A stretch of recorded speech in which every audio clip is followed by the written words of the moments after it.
अस्सलाम वालेकुम ख़वातीन व हज़रात, सुलेमान अहमद पॉडकास्ट की एक और एपिसोड में आपको कहते हैं खुशामदीद।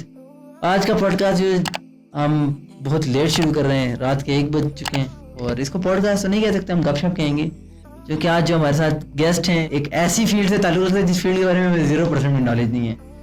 ज़ुबैर भाई बायोटेक्नोलॉजिस्ट हैं, बाकी इनका क्या तारुफ है ये आपको खुद करवाएंगे। जी तो ज़ुबैर भाई अस्सलाम वालेकुम, कैसे हैं आप? वालेकुम सलाम। जी अल्हम्दुलिल्लाह ठीक ठाक, आप सुनाएं खैरियत से? अल्हम्दुलिल्लाह, अल्लाह का शुक्र। पहले तो ये बताएं यार, मरी कैसा लगा है आपको? अरे माशाल्लाह से बहुत, मतलब हमारे पंजाब में अगर कहें तो इस टाइम टेम्परेचर 35 से लेके 40 तक चल रहा है, लेकिन आपके पास इस टाइम फील लाइक 10 है मेरे ख्याल से, ये शायद कम हो। 9 डिग्री के सेंटीग्रेड खुद चल देख रहा लें, था। मतलब अप्रैल अब एंड है और इस टाइम इतनी ठंड। अच्छा। पहले तो आप यार अपना तालीमी पस मंज़र बताएं, अपनी जर्नी सुनाएं थोड़ी सी हमें। जैसे कि तारुफ तो करवा दिया है, ज़ुबैर अहमद मेरा नाम है और मैंने बैचलर्स किया है इंटरनेशनल इस्लामिक यूनिवर्सिटी से, और उसके बाद कोरोना आ गया था अच्छा 2020 में। आगे स्टडी का बिल्कुल भी प्लान नहीं था। जैसे ही मेरी एक जॉब स्टार्ट हुई, तो जब एक बहुत ही मिनिमम वेजेस पे जब एक ग्रेजुएट को रखा गया, 16 ईयर की आपकी जर्नी हुई और जस्ट 20,000 वो फिक्स सैलरी पे आपको रखा गया, तो फिर ये एक फ़ील होता है, क्योंकि जो मेरे साथ सीनियर थे डेफ़िनेटली वो, लेकिन उन्होंने डिप्लोमा किया हुआ था। वो 60-70,000 ले रहे थे और आपको 20,000 पे रखा। तो ऐसे थोड़ा-सा गिल्टी फ़ील हुआ कि यार या शायद गलत फ़ील्ड में चले गए हैं या शायद गलत जगह पे आ गए हैं। तो अल्हम्दुलिल्लाह अल्लाह पाक ने एक अच्छा चांस दिया इंटरनेशनल इस्लामिक यूनिवर्सिटी में, फिर एमएस को स्टार्ट किया और उसी दौरान फिर हमने होम ट्यूशनिंग स्टार्ट कर दी थी। ज़ाहिर-सी बात है, कोटद्दू पंजाब का एक बिल्कुल बैकवर्ड एरिया है, वहाँ से इस्लामाबाद में रहना, फिर अपने एक्सपेंसेस को बेयर करना, ये बहुत ही एक आप कह लें कि मुश्किल मरहला होता है यूनिवर्सिटी दौर में। यूनिवर्सिटी दौर में आपको पता है घूमना फिरना, आउटिंग, तो ये सारा कुछ होता है। तो फिर मैंने होम ट्यूशनिंग स्टार्ट कर ली, उसके साथ ही मेरी एमफिल भी साथ-साथ चलती रही और अल्हम्दुलिल्लाह से एमफिल मैंने 2023 में कंप्लीट की अल्हम्दुलिल्लाह से, और फिर अच्छा। यानी आपकी मैट्रिकुलेशन और इंटर तक आपकी जो एजुकेशन थी वो कोटद्दू से ही हुई है? हाँ, मेरी इंटर तक कोटद्दू से ही थी, और इंटर में क्योंकि हमारे पंजाब साइड पे एक ट्रेंड है कि अपने बच्चों को डॉक्टर बनाना है या इंजीनियर बनाना है, बस ये दो फील्ड थी, उसके अलावा कोई फील्ड नहीं है। अल्लाह जन्नत नसीब करे मेरे मामू मुझे कहा करते थे कि आप लॉ साइड पे आएँ, मैं चाहता हूँ कि आप लॉ में जाएँ। अच्छा। लेकिन मैंने उनकी बात नहीं मानी, मैंने कहा नहीं, अब वालिद साहब का शौक है कि मेरा बेटा डॉक्टर बने, तो मैंने कहा बस एमबीबीएस करते हैं। मेरा जैसे ही मैट्रिक का रिजल्ट आया, तो मेरे मैथ में अच्छे नंबर थे, मतलब आप कह लें कि फुल मार्क्स थे, लेकिन मेरे बायो में बहुत कम थे। आप कह लें कि स्टार दे के आप पास हुए थे। तो उस टाइम वालिद साहब ने कहा कि आप ना उसमें आ जाएँ, मतलब ऐड मैथ कर लें और आप इंजीनियरिंग साइड पे आ जाएँ। मैंने कहा कि नहीं, अब नहीं, अब करनी है तो बायो मतलब साइंस ही करनी है, साइंस ही करनी है। तो उसका आप कह लें कि नेगेटिव भी कह सकते हैं कि हम फिर वालिद साहब ने उसमें एमडी कैट में एडमिशन करवा दिया, और दोस्त थे हम, पढ़ने कम जाते थे और दूसरों को तंग करने ज़्यादा जाते थे। तो खैर वो जर्नी भी ख़त्म हुई, एमडी कैट दिया और 700 समथिंग मार्क्स आए मेरे एमडी कैट में, और मेरिट तो डेफिनेटली 700 समथिंग मार्क्स से कहाँ आपका बनता है, क्योंकि उसमें नेगेटिव मार्किंग होती है। उसके बाद फिर ये एक बहुत मुश्किल मरहला होता है कि यूनिवर्सिटी में आप एडमिशन लें।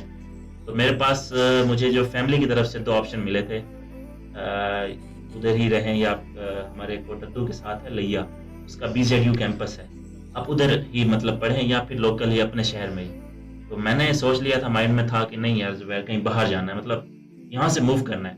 वालिद साहब ने कहा नहीं, या तो आप करेंगे ऐड मैथ कर लें, इसको इम्प्रूव कर लें, या फिर आप इधर ही रहेंगे, मतलब आपने बाहर नहीं जाना। फिर ये था कि भाई इधर ही इंटरनेशनल इस्लामिक यूनिवर्सिटी में थे, उनसे मशवरा लिया, उन्होंने कहा कुछ अर्सा के लिए मेरे पास आ जाओ, ज़रा घर का माहौल भी ठीक हो जाएगा, आप यहाँ पे आ जाओ। फिर इनके पास आया तो आहिस्ता फिर मैंने यूनिवर्सिटीज़ में अप्लाई करना स्टार्ट कर दिया। बीजेडयू का वालिद साहब इसलिए उनको नहीं पसंद था, बीजेडयू मुल्तान, उसका थोड़ा सा ना इमेज ख़राब था कि वहाँ स्टूडेंट्स मतलब ड्रग यूज़ करते हैं और इस तरह का ना, वालिद साहब के माइंड में वो इमेज बैठा हुआ था कि बच्चा ख़राब हो जाएगा। जब मैं यहाँ पे आया तो मैंने यहाँ पे यूनिवर्सिटी ऑफ गुजरात वहाँ अप्लाई किया, एडमिशन वहाँ भी मेरा हो गया था। लेकिन इस्लामिक यूनिवर्सिटी में आके ना यहाँ का जब मैंने माहौल देखा मुझे बहुत पसंद आया। मतलब स्टूडेंट, मेल स्टूडेंट अलग, फीमेल अलग, और मतलब आपका बिल्कुल आज़ादी है, आज़ादी से आपने पढ़ना है, आज़ादी से यूनिवर्सिटी आना है, कोई इशू नहीं है। मैंने कहा पढ़ना है तो अब इस्लामी यूनिवर्सिटी में पढ़ना है, अच्छा कोई और जाना ही नहीं है। तो बस ये था कि 6 माह के मैंने गैप लिया और इस्लामी यूनिवर्सिटी में बीएस में एडमिशन ले लिया और अल्हम्दुलिल्लाह से एडमिशन लेके जमीयत ज्वाइन की, जिसको आप कह सकते हैं सोशली और पॉलिटिकली उसने बहुत ही आप में इम्प्रूवमेंट लाई है। आपके बोलचाल में, आपके रहन-सहन में, मतलब आपकी ग्रूमिंग बचपन से लेके, तो मैं नहीं कह सकता, लेकिन यूनिवर्सिटी दौर वो होता है कि जो स्टूडेंट्स का खास तौर पे बचपन ही होता है। वो आपका दौर वो होता है कि अगर आप या तो आप बिगड़ जाएँगे या आप संवर जाएँगे। इसने माशाल्लाह से मुझे बहुत संवारा। अच्छा, आपने तो अपने इंट्रो में मुझे 2-3 चीज़ों में बड़ा अमेज़ किया। एक तो ये कि आपके बायो में नंबर कम आए थे हाँ जी। और आपने उसको चैलेंज बना के उसी में एडमिशन लिया। और वालिद साहब आपको डॉक्टर बनाना चाह रहे थे, जी, मामू ने आपको लॉ का मशवरा दिया, बना बायोटेक्नोलॉजिस्ट में। तो ये क्या मतलब? बायोटेक्नोलॉजिस्ट ऐसे बना के हम तारा यूनिवर्सिटी में मेरा इंटरेक्शन इस तरह से हुआ। मेरे भाई के रूममेट्स थे इस टाइम, क्योंकि वो भी नाम बहुत ज़्यादा जानी पहचानी शख्सियत है, तला शहादत अच्छा। इस्लामिक यूनिवर्सिटी में वो हमारे नाजिम रहे हैं। तो उनसे मैं बड़ा इम्प्रेस था। उन्होंने मुझे बताया, मतलब उन्होंने भी और उसके अलावा भी जब मैंने देखा ना, हर बंदा कहता था कि जो एमबीबीएस है ना उसके बाद बायोटेक्नोलॉजी है। अब हमें नहीं पता था कि बायोटेक्नोलॉजी का स्कोप क्या है, आगे क्या करेंगे, नहीं पता था किसी ने, मतलब क्योंकि यहाँ पे हमारे पास करियर काउंसलिंग इतनी है नहीं, ना ही बताया जाता है कि इस फील्ड का क्या मकसद है। तो बस अच्छा, मैं आपको एक अपनी लाइफ से रिलेटेड एक इंटरेस्टिंग चीज़ बताऊँ। तो मेरी लाइफ में मैं जिस चीज़ से भी भागा हूँ ना, जिस चीज़ से भी, अच्छा। कुदरत ने मुझे उसके करीब किया है। और अब कहीं जाके मुझे रियलाइज़ हुआ है कि एक्चुअली कुदरत आपको उसके करीब इसलिए करना चाहती है कि किसी भी चीज़ से भागना उसका हल नहीं है, बल्कि उससे लड़ें। जी, उससे लड़ें तो ही आप कामयाबी आपका मुकद्दर बनेगी। और ये मेरी लाइफ़ के हमेशा ये चीज़ रही है। जैसे मैंने आपको बताया कि मैं बायो से भागता था, लेकिन बायो में ही मैंने एमफिल किया है, ठीक है? अच्छा। इसी तरह मैं अगर आपको बताऊँ तो मैं टीचिंग से भागता था। मतलब मैं मतलब कह लें कि स्टेज से मैं भागता था, मैं स्टेज पे नहीं बोल सकता था। अच्छा। लेकिन जमीयत में आया तो जमीयत ने इस तरह से ग्रोम किया कि आप आए, स्टेज पे खड़े हों, स्टूडेंट्स को वेलकम करते थे और उसके अलावा क्या कहते हैं, हम जो प्रेजेंटेशंस होती थी वो देना। उसके बाद अब आप क्या मैं कहूँ तो सोशल सेक्टर में हूँ, तो वहाँ पे भी लोगों को जाके बताना कि हम क्या कर रहे हैं, क्या करना चाह रहे हैं, हमारा मकसद क्या है। इसी तरह मैं आपको एक अपनी लाइफ जर्नी का बताऊँ, तो खैर काफ़ी लोग सुन भी रहे होंगे ये मैंने अभी तक किसी से शेयर नहीं की कि मैं जिस चीज़ से ही भागा था, लाइक साउथ पंजाब से मैं भाग के आया था इस साइड पे। अच्छा। साउथ पंजाब हमारी तरफ ना लोगों का थोड़ा-सा ना मतलब नेगेटिव इमेज रहता है। नेगेटिव इमेज ये है कि हर टाइम ना माइंड में नेगेटिविटी रहती है कि यार ये बंदा कर रहा है तो ये क्यों कर रहा है ऐसा, ये ऐसे या ये वैसे क्यों कर रहा है। तो मैं गया था बस उन लोगों से किस तरह से ना, मतलब आप कहें जिस तरह एक बंदा फ्रस्ट्रेट होता है ना, उस तरह से होके मैं निकल आया वहाँ से कि वहाँ जाना ही नहीं है। लेकिन मुझे प्रोजेक्ट भी जैसे मिला हुआ है पंजाब साइड पे, राजनपुर साइड पे। मैं एक प्रोजेक्ट पिछले 3 महीने में वहीं था, वहाँ पे लगा के आया हूँ। और वहाँ पे हम एक बंदे से एग्रीमेंट कर आए हैं कि आपकी ज़मीन पे 10 साल हम रहेंगे। ओह माय तो गॉड! मतलब ये है कि जिस कम्युनिटी से आप भाग रहे थे, उसी कम्युनिटी में जाके उसी कम्युनिटी के साथ मिल के उसको चीज़ें सिखा रहे हैं, समझा रहे हैं। मतलब ये है कि आप उसकी एक माइंडसेट थोड़ा चेंज कर रहे हैं। तो ये चीज़ मेरी लाइफ में रही है। जिस चीज़ से मैं भागा हूँ ना, मुझे कुदरत ने उसके करीब किया। ये तो इससे चले, मैंने तो अभी आपकी बात एक सबक सीखा कि अल्लाह ताला ने हर इंसान को ना कोई सलाहियत दे के बनाई है, पैदा किया होता है। और हमारे यहाँ वैसे मैंने पिछले अर्से में एक बात सुनी ना, साहिल अजीम साहब कहा करते हैं अल्लाह ताला के यहाँ तुके नहीं है। बिल्कुल। सिंस कुरान पाक में भी है कि वल्लाहु खैरुल माकिरीन, अल्लाह ताला बेहतरीन चलने वाला है। तो हमें नहीं पता होता कि अल्लाह ताला ने हमारे लिए क्या प्लान किया हुआ है। जैसे आपने मतलब बायोटेक्नोलॉजी में बायो में फेल हो गए थे, लेकिन अल्लाह ताला ने आपको उसी फील्ड के साथ मुंसलिक किया। कहते हैं ना कि अल्लाह इज द बेस्ट प्लानर। ठीक है, बेशक। अच्छा, before jumping into your professional life, मुझे ये बताएं कि आप ज़रा एक बैकवर्ड इलाके से उठ के इस्लामाबाद जैसे डेवलप शहर में आए और इस्लामिक यूनिवर्सिटी में पढ़े, आपने अपनी एमफिल भी की, एमएस भी वहीं से किया। क्या प्रॉब्लम्स फेस करता है एक नॉर्मल स्टूडेंट जो एक देहात से उठ के आता है मॉडर्न शहर के अंदर? कौन कौन से मसाइल हैं जो फेस करता है, या जो आपने फेस की, या जो आपको लगता है कि अमूमन स्टूडेंट फेस करते हैं? अच्छा, नॉर्मल मसाइल से मैं हट के पहले बात करूं कि एक जो गांव से देहात से बच्चा उठ के आता है ना, वो एक ना बहुत ही गुर्बत देख के आता है। उसे पता होता है कि यार मैं वापस चला गया ना तो फिर वही, या तो मैंने घास काटना है, या मैंने वही चारा मतलब भैंसे चरानी है, या मैंने गोबर साफ करने हैं। ये गलत काम नहीं है, लेकिन एक जाहिर सी बात है, वालिदैन का भी बहुत बड़ा मान होता है ना कि यार मैंने बच्चे को पढ़ाया है, तो हम कुछ मैं मतलब मेरा बच्चा कुछ बन जाए। तो इसीलिए जब हम वहाँ से निकलते हैं तो सबसे पहले हमारा मेन एम यही होता है कि यार कुछ ऐसा करें, अपनी अर्निंग स्टार्ट कर दें। अर्निंग से मुराद ये है कि फैमिली पे डिपेंड ना करें। तो 2015 से ही मैंने यहाँ पे आके सबसे पहले यही काम किया, या किस तरह से ना घर वालों से मैं पैसे ना लूँ, अपनी तालीमी अखराजात खुद उठाऊँ, अपनी जो जिस तरह से कहते हैं स्टूडेंट जिस तरह घूमना फिरना।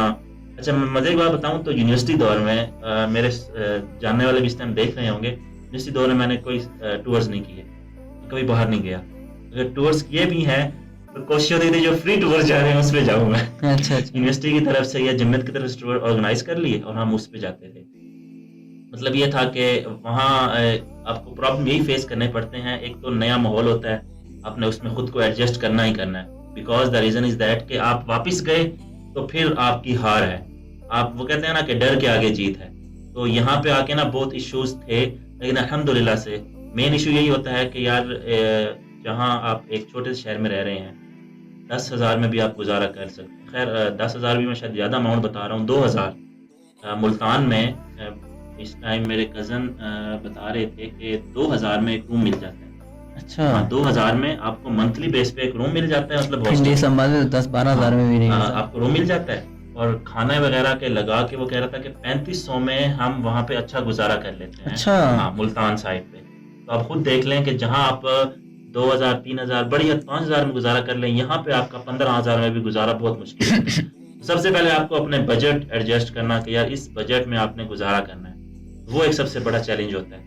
उसके बाद फिर मेन चैलेंज आते हैं कि आपने ड्रेसिंग कैसे करनी है, क्योंकि देहात से उठा हुआ बंदा, उसको ड्रेसिंग का नहीं पता होता, सिर्फ वो देख रहा होता है यार ये बंदा कैसा है, ये कैसी ड्रेसिंग कर रहा है। तो आहिस्ता आहिस्ता चीजें मतलब सीखने को मिलती हैं, लेकिन चीज वही है कि डर के आगे जीत है। अगर या तो यहाँ पे रहो या फिर वापस चले जाओ, दो ही आपके पास ऑप्शंस होते हैं। अच्छा, यह तो आपने बहुत बेहतरीन अंदाज में माशाल्लाह अपनी पर्सनैलिटी को ग्रूम किया। और ज़रा आप अभी जिस सेक्टर के साथ आप वाबस्ता हैं, अभी आप आगे जाके हम इंशाल्लाह ऑडियंस को आप बताएंगे भी अपनी जर्नी के बारे में।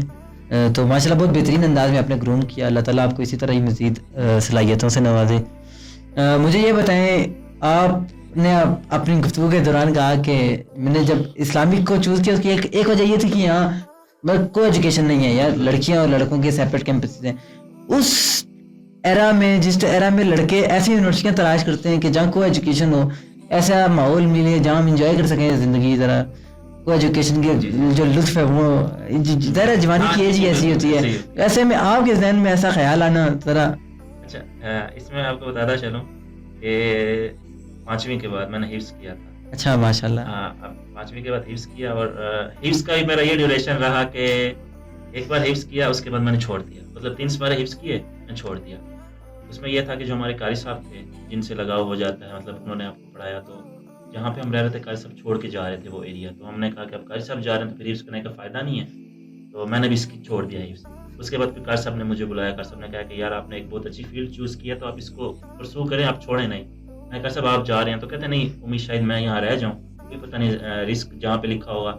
लेकिन ये हो कि फिर दोबारा हिफ्स कार साहब के कहने में मैंने स्टार्ट कर दिया, और कार साहब भी रह गए और 3 साल में हिफ्स किया, और फिर 8वीं।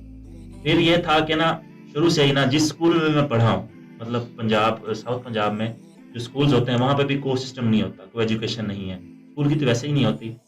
तो मैं फीमेल से ना खास तौर पे हमेशा मैं डरता रहा हूँ, कहीं पे भी सामना होना, मतलब आप कह लें कि कॉन्फिडेंस इतना नहीं था।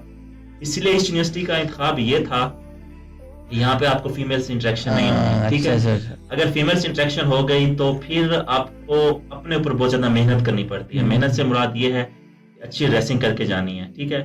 और उसके बाद फिर डर लगता है कि स्टेज पे कैसे खड़े होना है, स्टेज पे खड़ा होना, कोई चीज़ गलत ना बोल दें, मतलब ये था, एक डर रहता है हर टाइम। यहाँ पे इस्लामिक यूनिवर्सिटी में ये था कि खुले मिजाज के आते थे अक्सर। अच्छा, मज़े की बात है, यूनिवर्सिटी के स्टूडेंट सुन रहे होंगे, ऐसे स्टूडेंट भी होते थे जो सुबह 8 बजे क्लास है, 7:45 पे उठ के मुंह धोया, इवन तो कुछ तो मुंह भी नहीं धोते थे, जिस हालत में सोए होते थे उसी हालत में उठे और यूनिवर्सिटी पहुंच गए। मजे की बात है। तो काफी मतलब कुछ टीचर्स ऐसे थे कि जो सर्जनिश करते थे कि यार यूनिवर्सिटी आ रही है, स्टूडेंट है, आप ड्रेसिंग तो ठीक कर लें। तो ये था कि यूनिवर्सिटी में ये मोल अच्छा मिला है। लेकिन ये नहीं है कि ये इसके नेगेटिव और पॉजिटिव दोनों इमेजेस होते हैं, लेकिन पॉजिटिव इमेज यही रहा कि आप अपनी मर्जी से अपनी जिंदगी जी, और किसी गुनाह में आप शरीक नहीं हुए, क्योंकि इस तरह आहिस्ता आहिस्ता, क्योंकि ये उम्र ऐसी होती है, ऐसा ही ये होता उम्र है। ऐसी होती है, फिर ये आपकी तसलसल से जब आप कोई चीज़ कर रहे होते हैं तो वो आपकी आदत बन जाती है। ये उम्र ऐसी होती है कि आप उस गुनाह से बचे रहे और अपनी तालीम को सही से टाइम दिया, सोशली भी आप ग्रूम हुए, पॉलिटिकली भी आप ग्रूम हुए, और उसके बाद फिर अल्हम्दुलिल्लाह से आपके जो यूनिवर्सिटी के 4 साल हैं वो कंप्लीट हुए। अच्छा, why and how you join Jamiat? तो एक बहुत ही अब मुश्किल सवाल है, लेकिन इसका व्हाई और हाउ का मैं एक ही जवाब दूंगा। इसमें यह था कि इसका जो नस्बुल ऐन है कि आप जो भी कर रहे हैं सिर्फ अल्लाह और उसके रसूल के लिए। कुरान पाक में भी यही है ना कि सिर्फ कुरान तो एक हिदायत है, लेकिन आपने सुन्नत रसूल की पैरवी भी करनी है। सिर्फ कुरान तो एक हिदायत है, लेकिन जो अमली नमूना है वो हुज़ूर पाक सल्लल्लाहु अलैहि वसल्लम ने करके दिखाया है। तो जब ये देखा कि यार ये लड़के हैं, मतलब कुछ, और ऐसा नहीं है कि अक्सर कहा जाता है ना कि सिर्फ मौलवी हैं, मौलवी ही जमीयत करते हैं, ऐसी बात नहीं है। मौलवी नहीं है, जो आपकी पर्सनैलिटी भी ग्रूम कर रहे हैं और आपको इस्लाम को लेके भी चल रहे हैं। मतलब ये है कि पर्सनैलिटी डेवलपमेंट की तरफ भी आ रहे हैं और आपके दुनियावी काम भी और दीनी भी, इन दोनों में आपको वो ग्रूम कर रहे हैं। तो ये चीज़ें वो बहुत अच्छी लगी उनकी कि यूनिवर्सिटी में आते थे। हालांकि अच्छा, मज़े की बात बताऊं तो मेरे काफ़ी स्टूडेंट्स सॉरी जो मेरे क्लास फेलोज थे यूनिवर्सिटी सॉरी कॉलेज के और स्कूल के, यूनिवर्सिटी में जाते थे तो वो बताते थे यार यूनिवर्सिटी वाले ना रैगिंग बहुत करते हैं। मतलब बहुत ही गंदा इमेज था उनका। इवन मेरे जो मैंने खुद देखा था स्कूल फेलोज थे, जब वो कॉलेज में गए मेडिकल कॉलेज में, वो कॉल करके बताते थे जुबैर बहुत बुरी होती है, बहुत बुरी। मतलब कि पूरा एक साल, एक नहीं कि 2-3 माह या 1 माह नहीं, पूरा 1 साल जब आप जूनियर होते हैं, जो भी सीनियर मिलेगा वो आपकी रैगिंग करके चला जाएगा।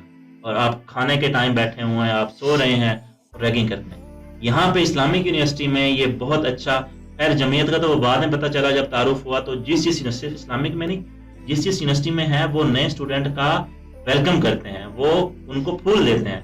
जबकि बाकी यूनिवर्सिटीज में या बाकी जो ऑर्गेनाइजेशंस हैं वो क्या करते हैं, स्टूडेंट की तजलील करते हैं। तो ये इनका एक पॉजिटिव इमेज था, इसलिए हमने जमीयत को चूज किया।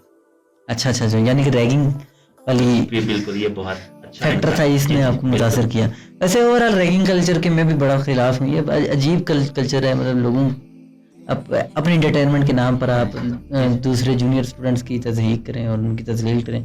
आपका क्या स्टांस है रैगिंग के बारे में? वैसे ओवरऑल वैसे तो हमारा एंटरटेनमेंट समझा जाता है ना कि, लेकिन इंसानियत की तजलील है जो कि सरासर गुनाह का, मैं कहूँगा कि है कि आप गुनाह कर रहे हैं ना, किसी एक इंसान, किसी अपने भाई की आप तजलील कर रहे हैं बिला वजह। अगर होता है ना किसी ने कोई गलती की हो, फिर भी ये होता है कि आप उसको बैठ के समझाएं, उसकी तवज्जो दिलाएं, ना कि आप उसको उसकी सरजनिश करें। लेकिन ये तो बिला वजह आप उसकी तजलील कर रहे हैं एक इंसानियत की, ये बहुत गलत अमल है। बायोटेक्नोलॉजी क्या है, क्यों है, मतलब क्या इसका स्कोप है, क्या इसके आगे पाकिस्तान में इसका क्या फ्यूचर है, ओवरऑल इसके अंदर पढ़ाया क्या जाता है, ये डिग्री क्या है, इस डिग्री के बारे में थोड़ा सा बताओ। बायोटेक्नोलॉजी, अगर आप खुद भी देखें, बायो मतलब जिंदगी, ठीक है, लिविंग थिंग्स।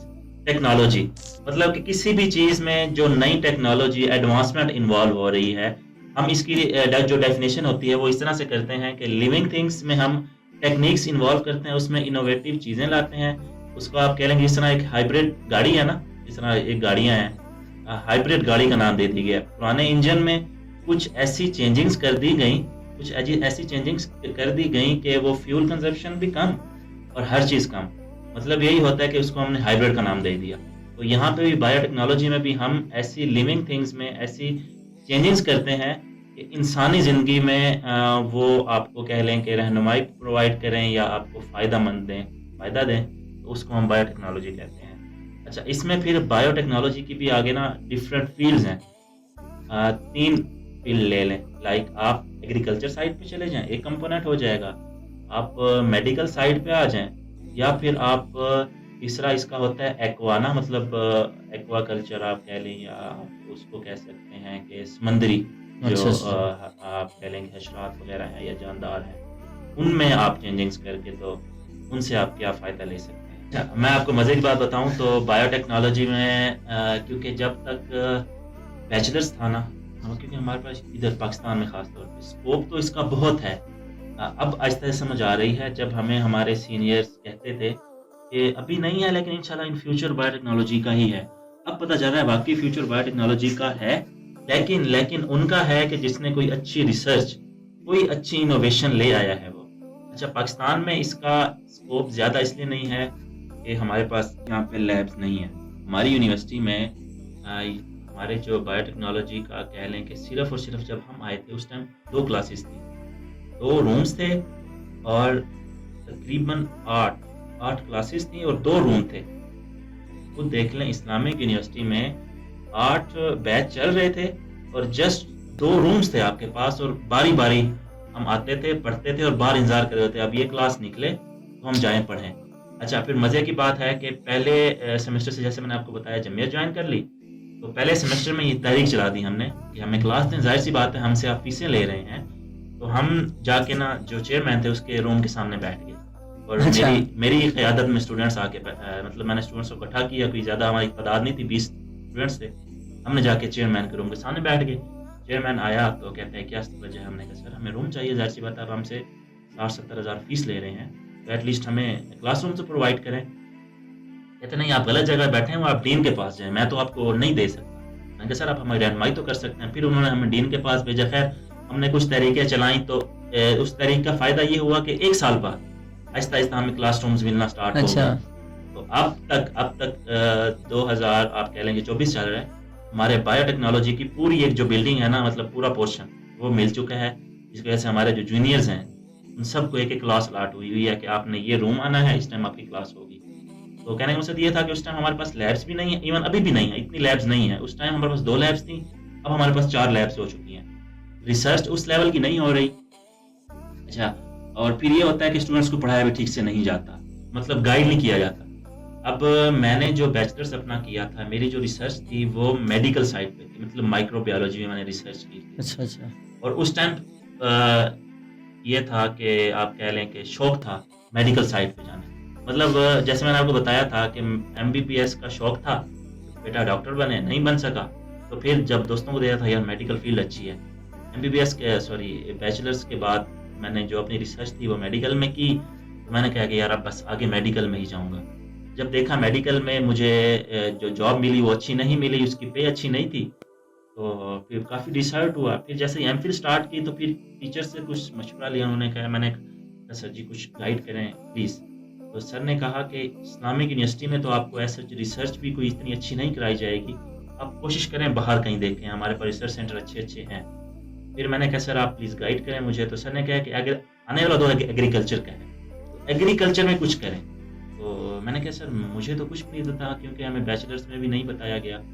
फिर उन्होंने मतलब टीचर का काम ये होता है कि वो लिंक करवा दें। उन्होंने मुझे लिंक करवाया agriculture research council, NARC, national agriculture research centre जो है, तो वहाँ गए। अच्छा, चीज़ ये होती है कि रिसर्चर का माइंड पढ़ना ना एक बहुत बड़ी टेक्निक है। अच्छा, रिसर्चर्स होते हैं ना, वो सिर्फ स्टूडेंट्स का इंटरेस्ट देखना चाहते हैं कि स्टूडेंट कितना इंटरेस्ट लेता है। आप उसके पास गए एक बार ना, किसी भी टीचर के पास, सर मैं ये काम करना चाहता हूँ, वो आपको गाइड कर देंगे, बेटा ये 2-3 टॉपिक्स हैं, जाएं ये पढ़ के आएँ, फिर हम इसको देख लेते हैं। अगर तो आप पढ़ के टीचर के पास आ गए तो सर मतलब आप पास हैं, सर समझ जाएंगे कि वाकई बच्चे का इंटरेस्ट है। अगर तो आप पढ़ के मतलब सर ने आपको बता दिया, उसके बाद आप भूल गए। भूल से मुराद ये है कि स्टूडेंट्स का माइंड सेट होता है ना कि सर खुद बुलाएं, लेकिन जब यूनिवर्सिटी में होते हैं ना तो आपने खुद पढ़ना होता है। टीचर आपको नहीं बुलाएगा, आपको पढ़ मतलब पकड़ के आपको नहीं बिठाएंगे, बल्कि आपने खुद पढ़ना है। तो अगर आप ना गए तो समझे आप उस टेस्ट में फेल हो गए, तो वो फिर टीचर यही समझेगा कि ये नॉन सीरियस बच्चा है। अगर आप पढ़ के आ गए तो वो कहेगा यार वाकई पढ़ने वाला बच्चा है, मैं इसको ले लूँ। तो सीन यही हुआ कि हमारी एक मैम थी, सर ने मुझे उनके पास भेजा, वो सीनियर साइंटिफिक ऑफिसर हैं, टोमेटो पे उनकी रिसर्च है। उनके पास गए तो मैडम ने कहा कि बेटा ये टॉपिक्स हैं, ज़रा आप इन पे पढ़ के आएँ। तो खैर हमने कहा ठीक है, हम पढ़ के आ गए। हम पढ़ के आए तो मैडम को चीज़ें पसंद नहीं आई।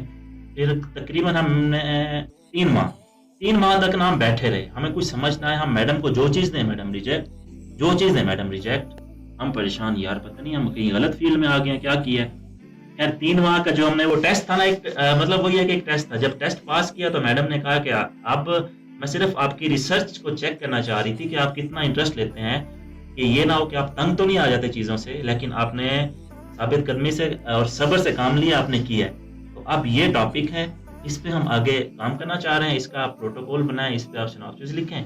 उसके बाद अपनी रिसर्च अपनी यूनिवर्सिटी से अप्रूव करवाएं और इस पे काम स्टार्ट करें। तो ये था कि टोमेटो पे हमने एक प्रोजेक्ट चल रहा था, उस पे हमने काम स्टार्ट किया और वहीं से ही ज़रा इंटरेस्ट स्टार्ट हुआ एग्रीकल्चर में, बहुत मज़ा आया।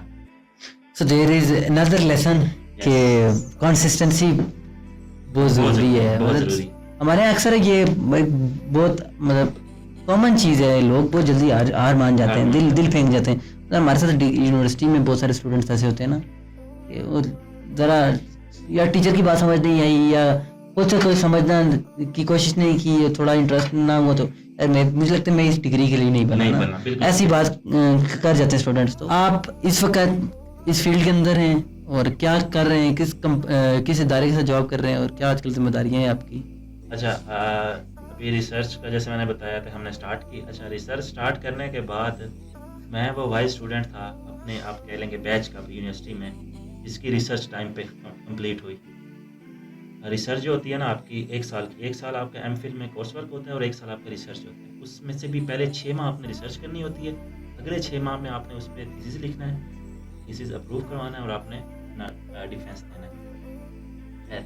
अच्छा, मज़े की बात है कि मेरी रिसर्च चलती रही ना, मतलब काम चलता रहा, यूँ कहूँ मैं तो वो गलत नहीं होगा, काम चलता रहा। तो अब टेंशन भी रहती थी कि मैम को हम कह रहे थे कि मैडम हमें कुछ दें ताकि हम लिखना स्टार्ट करें।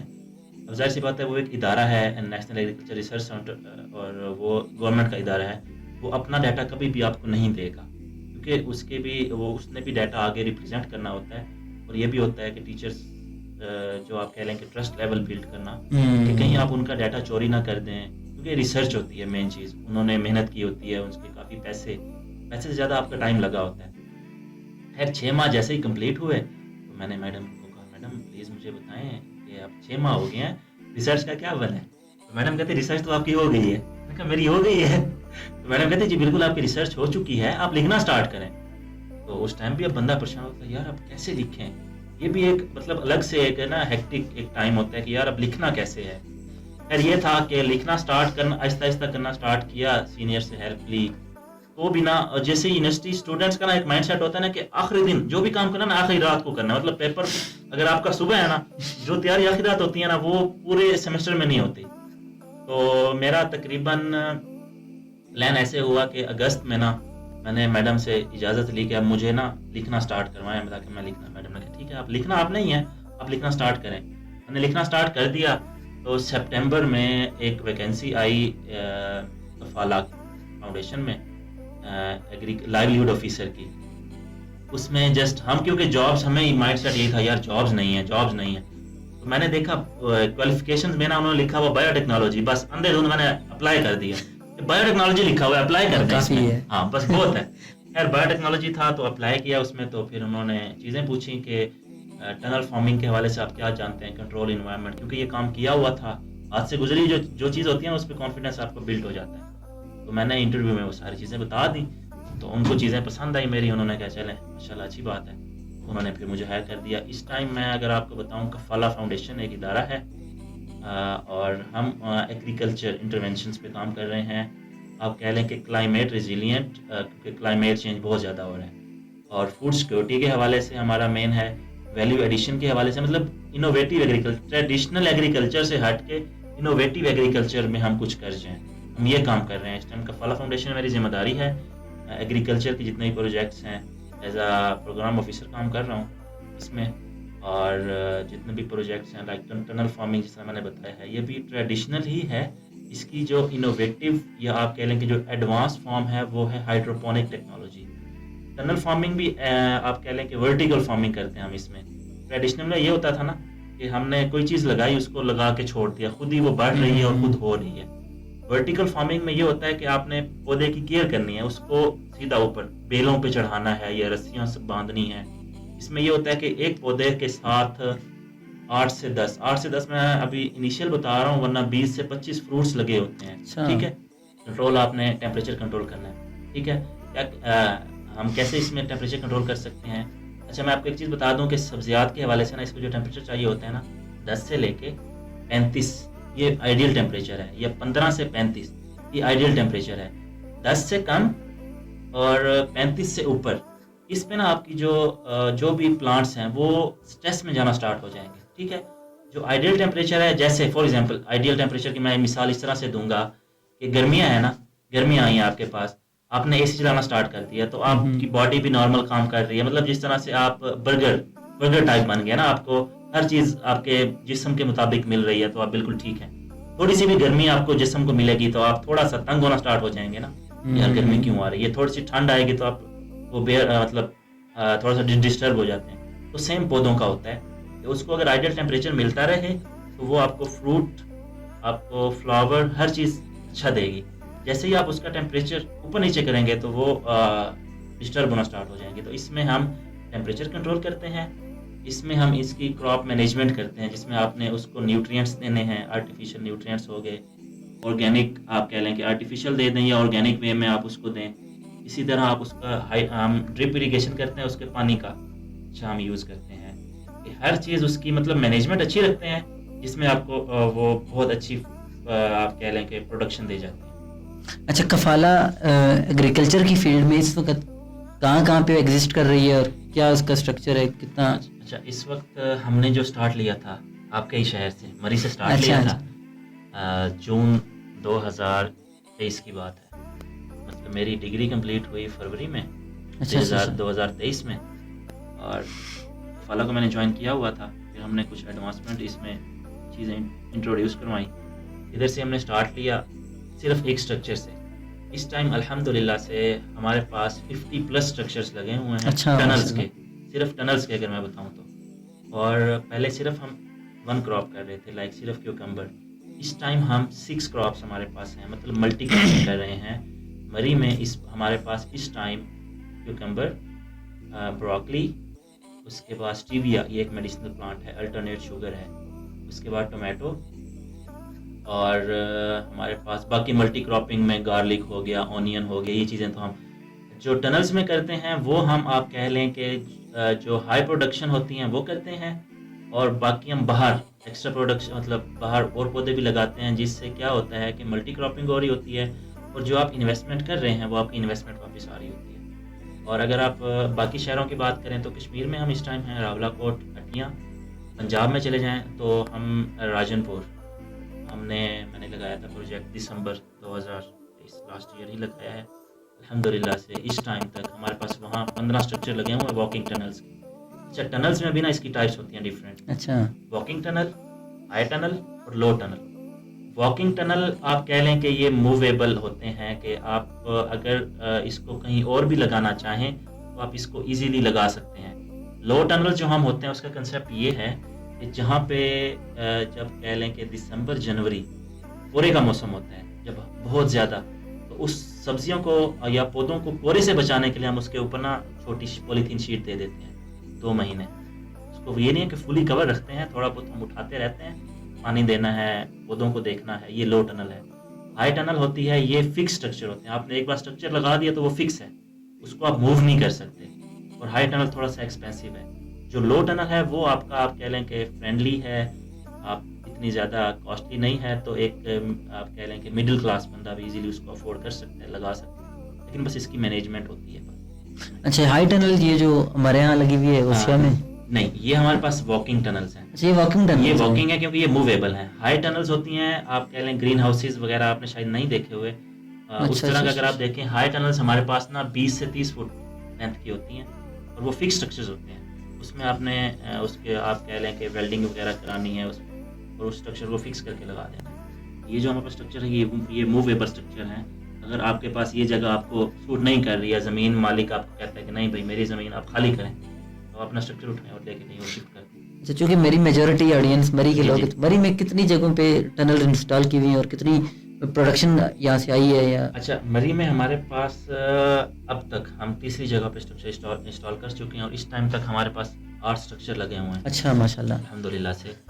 और अगर मज़े की बात बताऊं आपको तो हमने जो पहला स्ट्रक्चर लगाया था जून में, जिसे मैंने बताया है लास्ट ईयर जून 2023 में, तो अल्हम्दुलिल्लाह से आप कह लें कि जो मैंने इन्वेस्टमेंट की थी, अब जाहिर सी बात है जो आपने वन टाइम इन्वेस्टमेंट होती है ना वो आपकी आहिस्ता आहिस्ता वापस आती है। अच्छा। ठीक है, वो 2 साल लग सकते हैं उसको, लेकिन जो आप एक क्रॉप पे इन्वेस्टमेंट कर रहे हैं तो हमने 70% अपना कॉस्ट वापस लेके आए थे, क्योंकि अच्छा। हमारा पहला एक्सपीरियंस था और माशाल्लाह से प्रोडक्शन भी आप कह लें कि जो हम टारगेट हमने रखा था कि हम इतना टारगेट पे जाएंगे, वो पहला एक्सपीरियंस था यहाँ पे। क्योंकि अगर मैं अपनी बात करूँ तो मेरे लिए ये इन्वायरमेंट, ये माहौल और यहाँ का जो क्लाइमेट था वो एक नया एक्सपीरियंस था।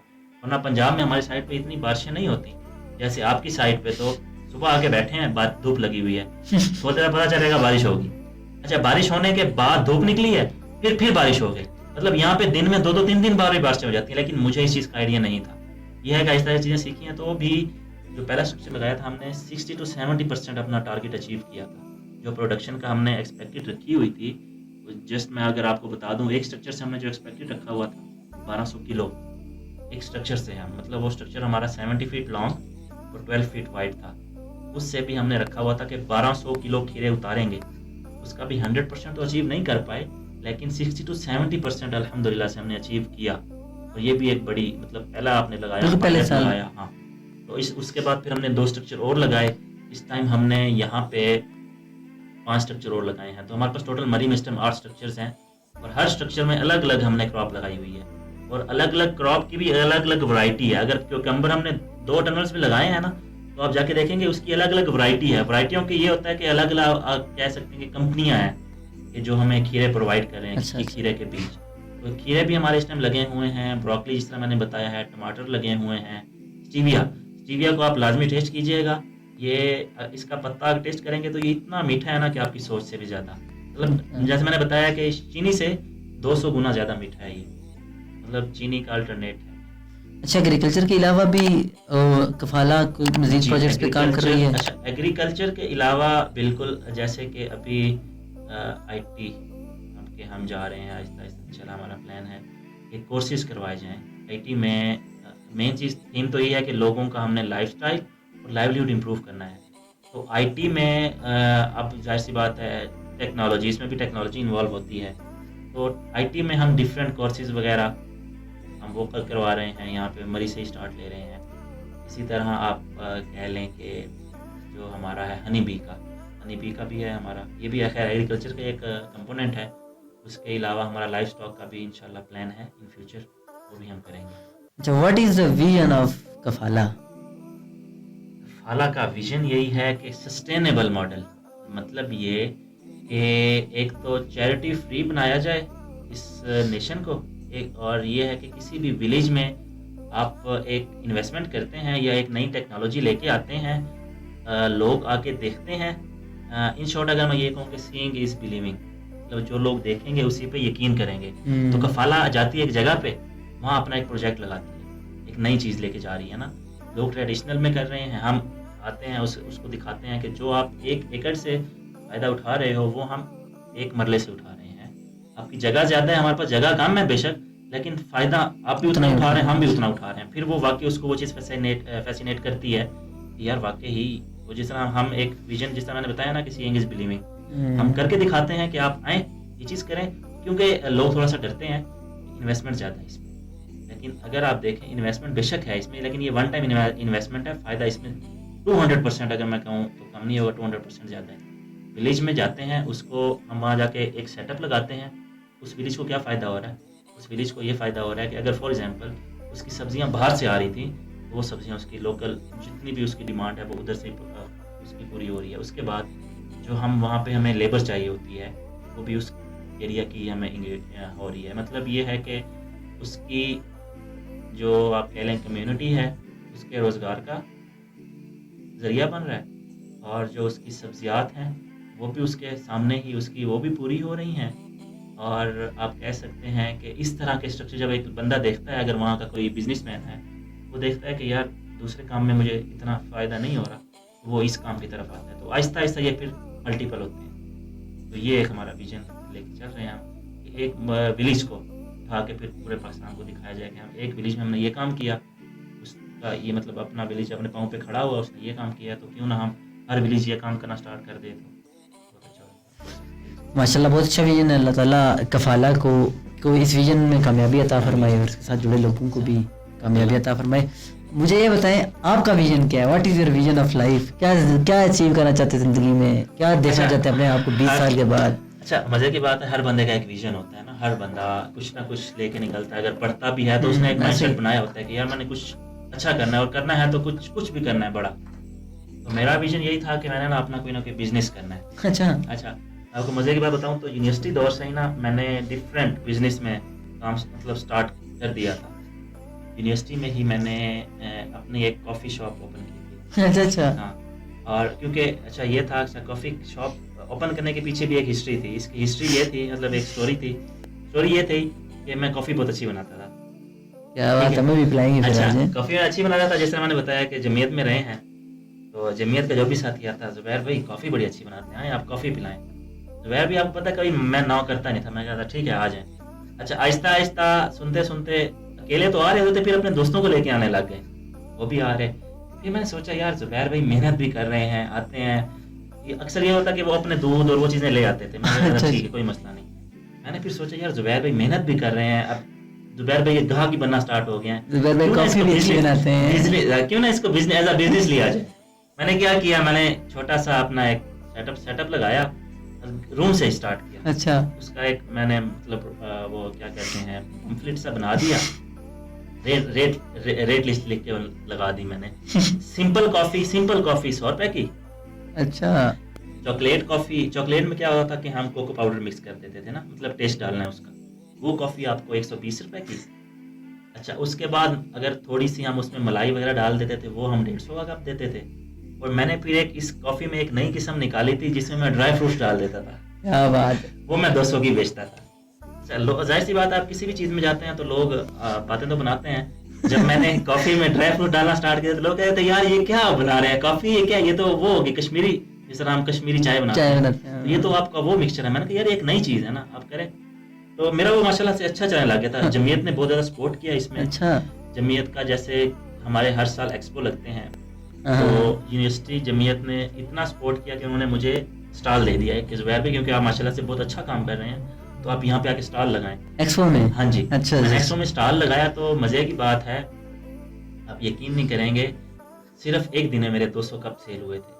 क्या 200 बात। कप, और मेरे पहले दिन की जितनी भी इन्वेस्टमेंट की हुई थी वो वापस आई, और एक्स्ट्रा मुझे बचत काफ़ी हुई। एक्स्ट्रा बचत इन दैट सेंस हुई कि मैंने अपनी हॉस्टल के जो मेस के कुछ ड्यूज़ देने थे वो मैंने क्लियर किए। 10-1 हज़ार के वो ड्यूज़ थे, आप खुद अंदाज़ा लगा रहे हैं, ये 10 बड़ी हज़ार अच्छी के मैंने वो अचीवमेंट है ड्यूज़ यार। क्लियर किए, और वो एक दिन की मेरी सेल है। तो और जो थर्ड डे होता है वो फीमेल्स का होता है, तो फीमेल डे पे क्योंकि एज अ जमीयत हमें अलाउ नहीं होता, क्योंकि मैं खुद जमीयत का उस टाइम पार्ट था, तो जमीयत के लोगों को अलाउ नहीं होता कि आप जमीयत में रह के तो इस तरह से उसमें जाएँ। तो थर्ड डे फिर उन्होंने मुझे अलाउ नहीं किया था कि जो हमारे एंटी जमीयत हैं वो फिर इस चीज़ का एतराज़ लगाएंगे कि आप खुद जाके फीमेल डे पे हैं। तो उन्होंने फिर मुझे तीसरे दिन अलाउ नहीं किया, लेकिन 2 दिन मेरी अल्हम्दुलिल्लाह से अच्छी सेल हो गई।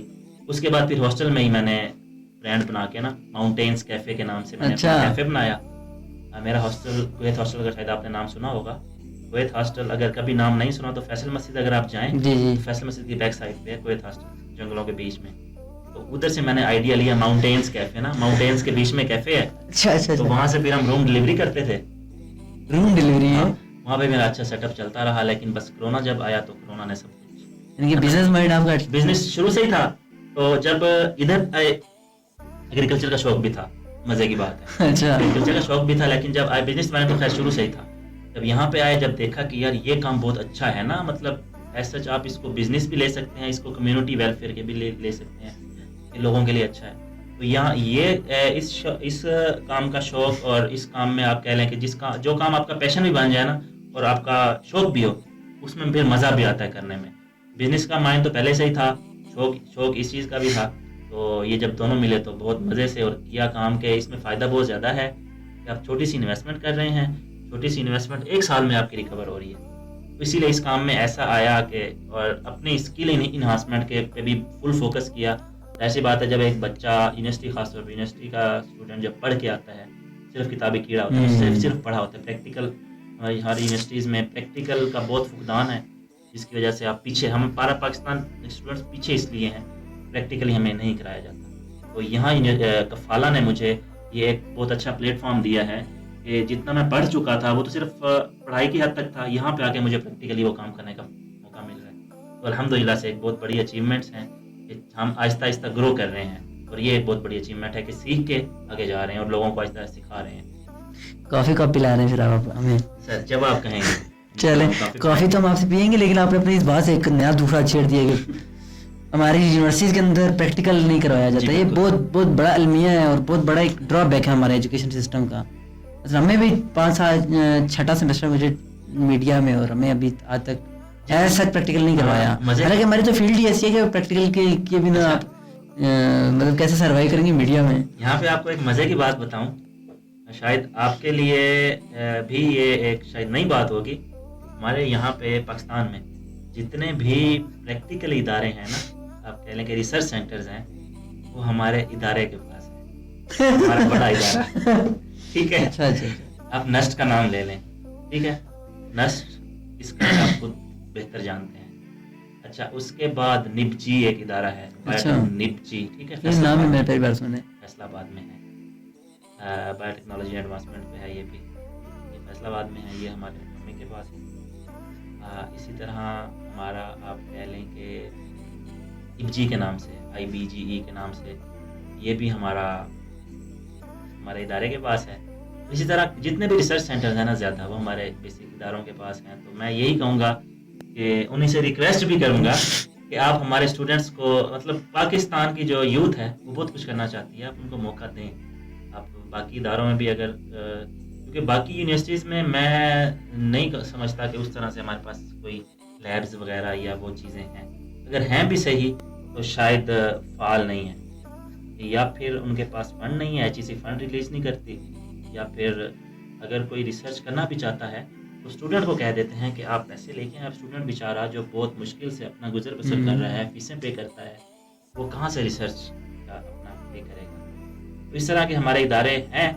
अभी खैर सुनने में आया है कि एग्रीकल्चर में भी हमारे इदारे ने एंट्री डाल दी है और इस टाइम एग्रीकल्चर में काफ़ी ज़्यादा वो कर रहे हैं। अच्छा, महकमा ज़राअत नहीं कहते इसको? महकमा ज़राअत, बिल्कुल महकमा ज़राअत है, और वो एग्रीकल्चर में ही माशाल्लाह से हैं, तो ये। अच्छा, चले यार, अल्लाह ताला पाकिस्तान के हाल पर रहम फरमाए।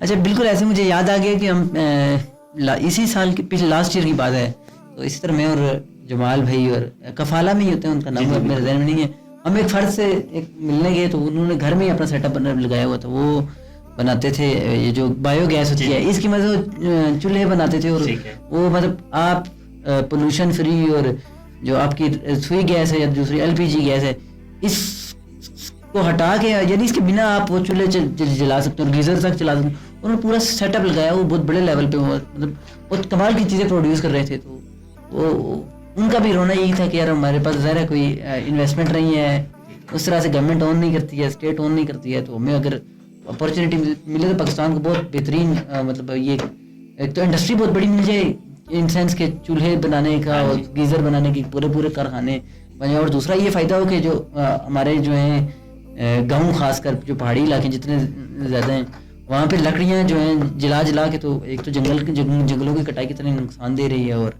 ज़्यादा लकड़ी महंगी बहुत है, और जिसको हमारे यहाँ टम्बर माफिया कहते हैं, उसने अपना एक पूरा चमकाया हुआ निज़ाम।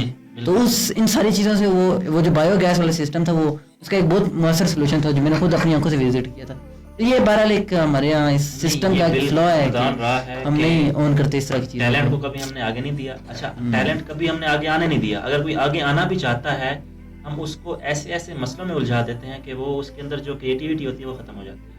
दूसरा ये है कि हमने कभी अप्रिशिएट नहीं किया कि यार आप माशाल्लाह बहुत अच्छा काम कर रहे हैं। अप्रिशिएट और सपोर्ट पाकिस्तान को ऊपर लेके जा सकती है, और पाकिस्तान के अंदर से ही लोग हैं जो उसको ऊपर लेके आ सकते हैं, लेकिन नहीं करने दिया जा रहा। अच्छा, कहाँ देखते हैं अपने आप को अगले 20 सालों बाद या 30 सालों बाद? देख पाकिस्तान में ही रहा हूँ। मेरा शुरू से इरादा यही है कि पाकिस्तान को छोड़ के नहीं जाना। जो भी करना है पाकिस्तान के लिए करना है, इधर के लोगों के लिए करना है। और हर बंदा ऊपर का तो सोचता ही है, ऊपर का सोच के डेफिनेटली जब तक आप ऊपर नहीं सोचेंगे तो आप उसको अचीव करने में नहीं लगेंगे। तो इंशाल्लाह ज़िंदगी रही तो इधर ही होंगे। 20-30 साल बाद आप भी देख लीजिएगा कि मैं कहाँ पहुँचा हूँ। और मेरा एक थोड़ा सा ये, अब मैं कहूँगा इशू है या क्या है, मैं अपनी चीज़ें ना उस तरह से खुल कर बयान नहीं कर सकता। अच्छा, कि भाई मैं एक्चुअल क्या करना चाह रहा हूँ, लेकिन ये है कि आहिस्ता आहिस्ता प्रैक्टिकली अपने आप कह लें कि प्रैक्टिकली करके मैं दिखा देता हूँ यार मैं ये करना चाह रहा था, ये चीज़ें नहीं। तो इंशाल्लाह 20-30 साल बाद आपको दिखा दूंगा मैं मेरे माइंड में क्या है। चले, अल्लाह ताला आपके तमाम तर ख्वाबों को मुकम्मल पूरा करे और आपको आप अपना मकसद हासिल करने की करने में आसानियाँ अता फरमाए और आपको कामयाबी दे। आमीन। नौजवानों से क्या कहना चाहेंगे जो पाकिस्तान छोड़ के भागना चाह रहे हैं, भाग रहे हैं, इनफैक्ट पाकिस्तान में रोते हैं? कहूँगा कि बस डर के आगे जीत है, अगर डट के मुकाबला करें तो वाकई जीत सकते हैं। अच्छा, यूनिवर्सिटी दौर से ही ना थोड़ा सा यूनिवर्सिटी दौर में जैसे मैंने बताया कि जमीयत ने माशाल्लाह से काफ़ी अच्छा ग्रूम किया है स्टूडेंट्स का। यही होता है कि वो जो जमीयत के साथ ज़्यादा इंटरलिंक नहीं रहते, जमीयत के साथ नहीं जुड़े रहते, तो वो बेचारे ख़राब हो जाते हैं। ख़राब ये आपकी आदत ख़राब हो जाती है ना। हमारी आदत ये है ना कि अगर आप 2-3 चीज़ें अपना लेना, एक तो नमाज की पाबंदी कर लें, नमाज की पाबंदी आ गई तो बाकी हर चीज़ की पाबंदी आ जाएगी। उनमें एक्चुअली टाइम की पाबंदी नहीं होती, सुबह जल्दी उठने की उनमें मतलब पाबंदी नहीं है। सुबह जल्दी उठने में बहुत बरकत है। तो मैं यही कहता हूँ कुछ आदत अपनी तब्दील कर लेना, उनकी दुनिया में, उनकी ज़िंदगी में बहुत सारी तब्दीलियाँ आ जाएंगी। वो बहुत जल्दी डिसाइड हो जाते हैं। कोई भी काम स्टार्ट किया, एक बात वही होती है कि एक बार अगर बंदा फेल होता है तो बैठे सोचे यार मैंने ऐसा क्या गलत किया है, दोबारा लग जाए, दोबारा फेल हो जाए कोई मसला नहीं, फिर कोई ना कोई गलती की होगी दोबारा लग जाए। ये होता है कि जब यहाँ पे हमारा यूथ एक बार करता है, गलती होगी बस छोड़ के फिर किसी और फील्ड में, फिर उसमें ट्राई करेगा, उसमें फेल हुआ, फिर किसी और फील्ड में, वो करते करते अपनी ज़िंदगी तबाह कर देना है। फिर एंड पे रो रहे होते हैं यार पाकिस्तान में अपॉर्चुनिटीज़ नहीं है। अपॉर्चुनिटीज़ आपने खुद क्रिएट करनी है, अपने लिए नहीं लोगों का सोचें, तो इंशाल्लाह आपका भी फ़ायदा होगा, लोगों का भी फ़ायदा होगा। यहाँ पे हमारा ये है हम सिर्फ अपना फ़ायदा सोच रहे होते हैं, हम कहते हैं बाकी जाए बाहर में। बेशक जी, पाकिस्तान के अंदर बहुत सारी अपॉर्चुनिटीज़ हैं, यूथ को सिर्फ उनको तलाश करने की ज़रूरत है। बहुत अच्छा लगा यार ज़ुबैर भाई आपके साथ बात करके, आपकी लाइफ जर्नी सुन के। मैं इतना कुछ एक्सपेक्ट नहीं कर रहा था जितना मैंने आपसे सुना, जितना मैंने एंजॉय किया। अल्लाह ताला आपको खुश रखे, आबाद रखे। अगर मुस्तकबिल में अपने होटल को चलाने का इरादा नहीं है? इंशाल्लाह वो तो मैंने अपना एक माउंटेन्स कैफे है, ब्रांड बनाएंगे इंशाल्लाह टीम होटल के मुकाबले का। सर वो मैंने माइंड में रखा हुआ है। इवन मेरी वर्किंग काफ़ी रही है। मेरे जो इस टाइम खैर साथी जो दोस्त सुन रहे होंगे उनको पता है, मैंने यहाँ पे बहुत वर्किंग कर ली थी और सुनने में ये आया था कि आप ग्रीन बेल्ट्स पे कहीं पे भी आप कार्ट इजीली इस्लामाबाद में ग्रीन बेल्ट पे आप लगा सकते हैं। तो प्लान्स हैं, काफ़ी कुछ माइंड में है, मतलब आप कह लें कि मीन ऑन व्हील, ठीक है, इस तरह के कुछ मैंने माइंड में आइडियाज रखे हुए हैं। इंशाल्लाह उसको हम जब एग्जाम में वो प्रैक्टिकली कुछ ना कुछ करके दिखाऊंगा तो फिर आपको इंशाल्लाह इनवाइट। चले यार, अल्लाह ताला आपको इसमें भी कामयाबी अता फरमाए। आमीन। इंशाल्लाह आपकी इसकी ब्रांडिंग जरूर सर करके देंगे आपको। ठीक है जी, अल्लाह ताला आपको खुश रखे, सलामत रखे। अस्सलाम वालेकुम व रहमतुल्लाह।